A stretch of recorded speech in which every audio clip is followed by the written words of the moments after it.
Swayamprabha. Digital India. Educated India.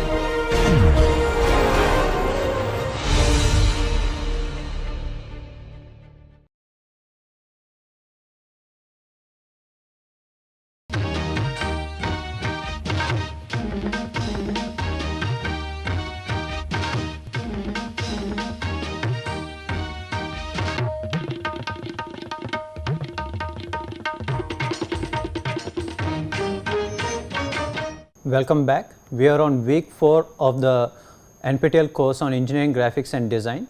In the previous week, we looked into the basics of orthographic projections by looking at what a drawing sheet is, the scales and the sizes used. We also looked into the various lines used and the dimensioning.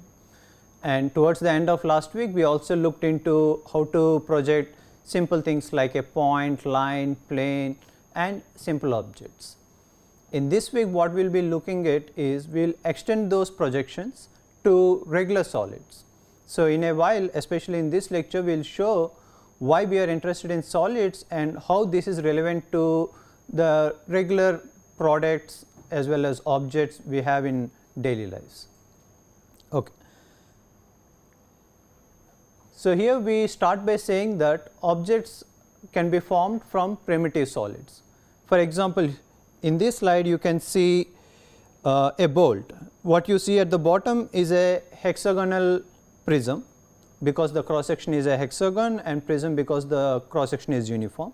On top of it you can say that there is a cylinder lying on it. So, if you look at these two separately, these are basic primitive solids. Primitive solids are something we call it as simple as cuboid, sphere, cylinder, hexagons and other polygons and solids, which we will discuss more in today's lecture. But the point to be made is, by either doing Boolean operations such as like union, intersection or subtraction, we can form more complex objects just by starting by these simple objects. So, for example, in the second figure what we see is the hole what is there in the object can be created with a cylinder. So, if you have a cylinder and subtract it from a bigger object, we create a hole. And similarly, in the third figure, which appears to be more complex, but again this can be built by starting with a cuboid for example, and then dealing with cylinders by using operations like union, subtraction and intersections. And as an example, here I have this, we can call it usually a square prism, and here what I have is a triangular prism. So, if I add both of them together, it gives an appearance of a object which is not as simple as the one which we started with. For example, this can be used as to depict a house. The point being, any complex or most complex objects can be represented by a combination of these simple solids. Therefore, if we are able to know the projection of these solids, then we can extend that knowledge to go and create projections of more complex objects. So, let us look at what are the different kinds of solids. There are many ways to classify, but we are looking at one specific way of classifying, where we say solids can be classified as polyhedrons, prisms, pyramids and solids of revolution. The reason why we are looking at it is to introduce new terminologies. Probably you might have already heard about it, but the reason is to get uniformity with everyone. So, we are introducing these terminologies such that we will be using these in the next few lectures, where we will actually look into projection of these solids. In this lecture, we are only introducing these solids and this terminology. So, let us start with polyhedrons. So, here what we see is the tetrahedron, which means it has 4 faces which are all equal.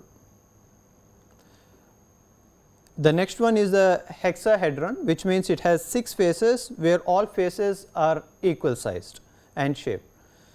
This you can also call it as a cube, as we all know. And lastly, the octahedron, where it has 8 faces all being the same. So, in addition to these, we also have the prisms and pyramids. So, these are typical prisms. Depending on the base, we name them as triangular, square, pentagonal and hexagonal prisms. But let us look at the terminology.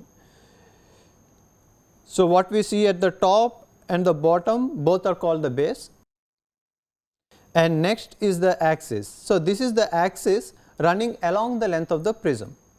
So, it passes through the center of the base on either sides of the prism, and once you connect it, you have this imaginary line called the axis. Next is the face. So, for example, a triangular prism will have 3 faces.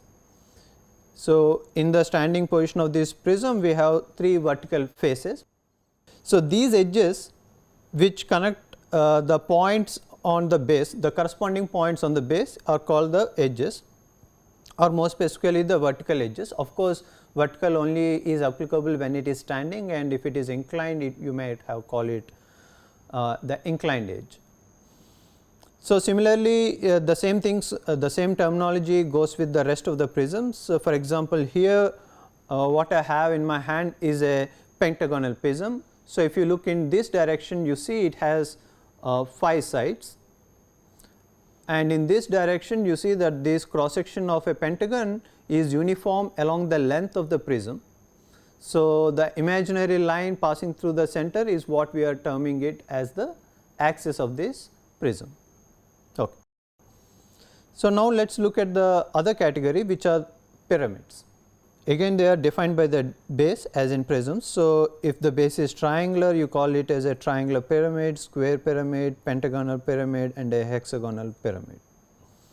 So, the difference between a prism and pyramid is, in the pyramid you start with the base, which is at the bottom, and then gradually the cross section decreases, but the shape remains the same, which is the pentagon in this example, and it ends with a sharp point which we call it as the apex.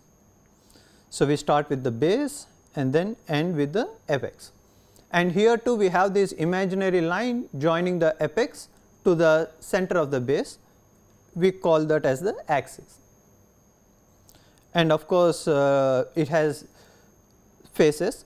So, for example, a pentagonal pyramid will have 5 faces, and now you can see these faces are all inclined, and these edges, which are the intersection of 2 faces, are these slant edges.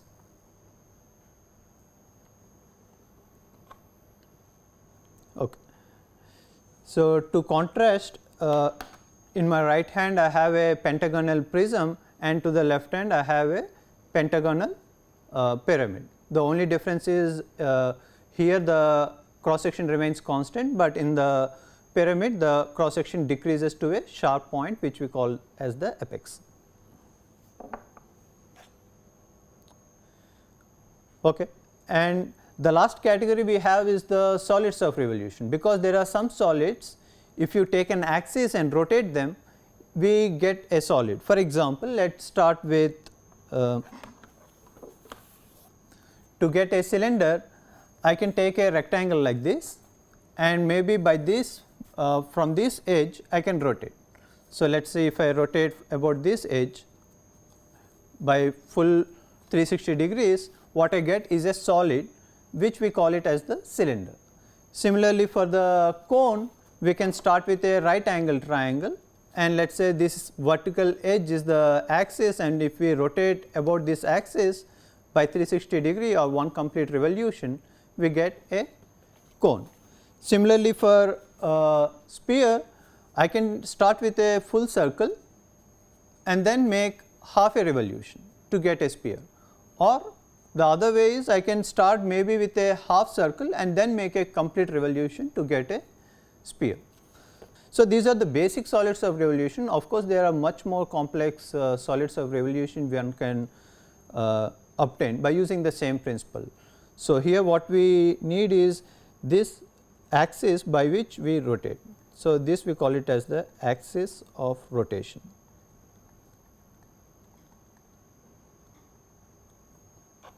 Okay. So, finally, when we are talking about solids, we need to specify 2 things.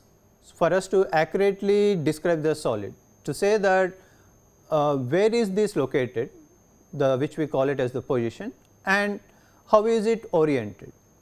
So, how do we specify, especially in these engineering drawings? So, for that what we use is this horizontal and vertical planes, which we already discussed in previous lectures. So, let us say this is the horizontal plane and the other one is the vertical plane. So, let us say we are working in the first angle projection, which means we place the object in the first quadrant. So, this what you see is a hexagon which is placed in a very simple orientation. I call it simple because if you notice the axis of this hexagon, it is perpendicular to the horizontal plane and parallel to the vertical plane. But the object need not be always perfectly oriented. Sometimes it might be in an inclined orientation. So, like this. So, here you can see, if you focus on the axis of the hexagon in the second figure, that axis is inclined both with the horizontal plane as well as the vertical plane. And let us say now we are asked to draw the front view and the top view, it is not a very straightforward job. But if the hexagon is neatly oriented as in the first figure, then drawing the top view and the front view are more easy. So, now what we will do in the next few lectures is we will first study about how to draw polygons, because let us say to draw a hexagonal prism like this, you first need to know how to draw a polygon, which here is a hexagon, and later we will see how to deal with solids and take the projections, not just when they are in a simple orientation, but even in complicated orientations.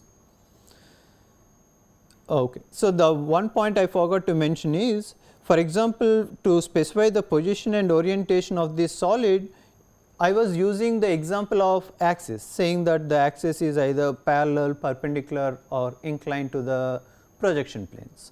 But you can use any other features, like for example, I can say talk about the base. In the first figure we have the base parallel to the horizontal plane, but whereas in the second figure we have it inclined. And similarly, I can use the side of a hexagon, saying that for example, let us see, this side for example is parallel to the horizontal plane as well as the vertical plane. So, maybe I can prefer to use that to specify the position and orientation of this solid, saying that this particular side is at a distance of 10 units or 20 units from the horizontal plane and it is parallel to the horizontal plane. Similarly, I can say the same side is at a distance of 50 units from the vertical plane and is parallel. And similarly, you can use the other features like the edge and face to specify the position and orientation of the solid. Okay. So, in summary, what we have discussed in this lecture is to say that most of the commonly used objects can be composed of very simple solids, and these solids are classified in polyhedrons, prisms, pyramids and surface of revolutions. And we have also introduced various terminology related to this, like the base, face, edges, sides, axis, apex and axis of revolution. So, finally, we said we can use all this information to specify the position and orientation of a solid in space by using the horizontal and vertical planes, as well as using the features of the solid like the base, face, axis, edge or side. So, in the next lectures we will be first looking at how to project polygons, and then gradually we will go into the final step of projection of these solids. Thank you for your attention.